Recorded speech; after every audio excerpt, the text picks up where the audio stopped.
This track asks an honest question. If the agency reading is wrong, if Jesus is not God's fully authorized agent, but is instead identical to the Father, co-equal and co-eternal,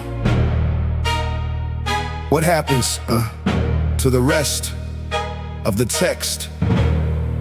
Because the honest examination of any interpretive framework is not just, does it explain the verses offered in its favor?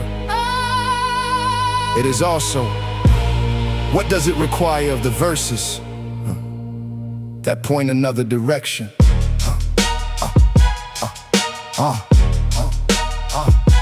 If Jesus is identical to the Father, then every prayer Jesus prays becomes deeply problematic. Matthew 26:39. My Father, if it is possible, may this cup be taken from me, yet not as I will, but as you will. Two wills, my will, your will.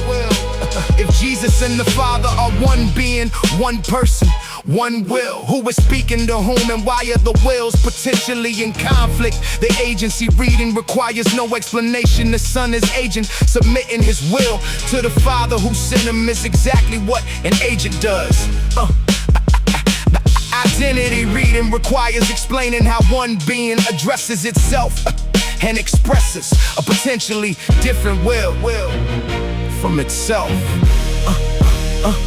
John 14:28, the Father is greater than I. If Jesus is co-equal with the Father in being, in essence and nature, what does greater mean? The Trinitarian response is that Jesus is speaking from his human nature, not his divine nature.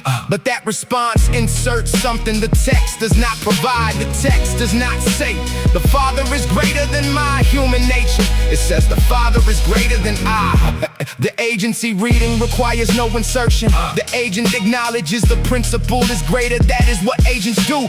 The identity reading requires a distinction between two natures that the verse itself is not made. Matthew 24:36, about that day or hour no one knows, not even the angels nor the Son, but only the Father.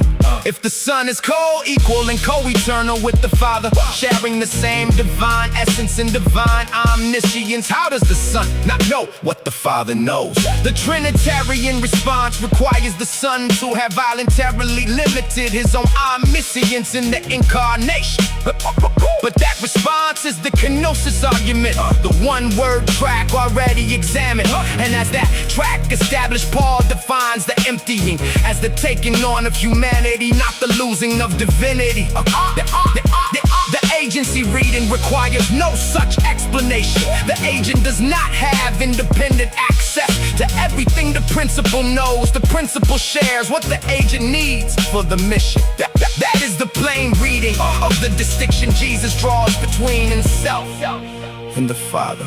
John 5:19, the Son can do nothing by himself. If Jesus is co-equal with the Father, sharing the same divine power and divine will, in what sense can he do nothing by himself? The agency reading requires no explanation. The agent acts on behalf of the principal, not independently. That is the definition of agency.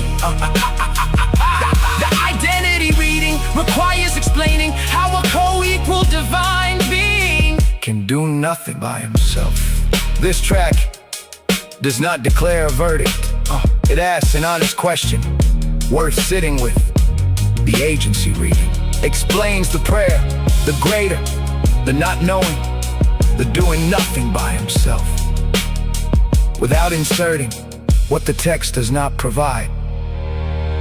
The identity reading requires additional frameworks, two natures, voluntary limitation, human perspective versus divine, each one inserted to resolve what the plain text does not resolve on its own.